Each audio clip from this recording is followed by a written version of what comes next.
How to overcome language barriers. Language barriers are a common challenge in international business settings. What speakers often don't realize, it is not the other person's accent, but their own way of speaking that creates the greatest barriers to effective communication.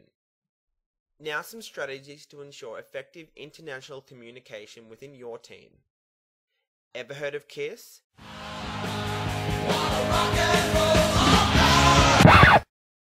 No, not the band. I mean, keep it simple. Sounds easy enough. This can be the most challenging task during the consulting project. Simple expressions mean more people can understand what is being talked about. This process goes both ways when talking to someone who is weaker in the language you speak, or when they are speaking to you.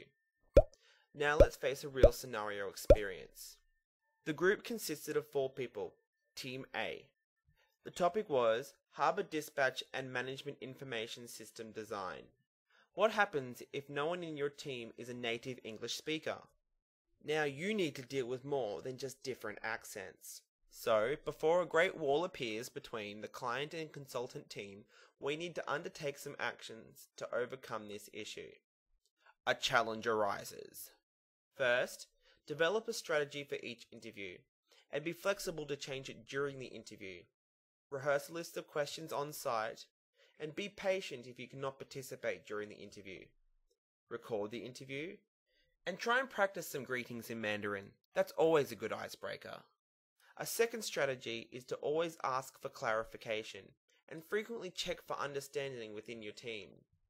If you're not 100% sure you've understood what the others say, politely ask for clarification.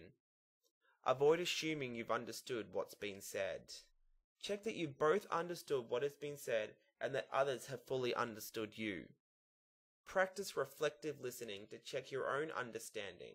Also, use open-ended questions to check other people's understanding. There are many ways to communicate within a group.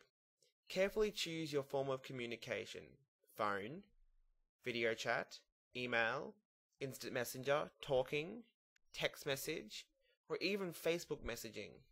Be mindful not to overuse email. While useful, there are times when the medium is likely to be ineffective. Try switching to other mediums, like Skype, instant messaging, and Blackboard to post relevant material.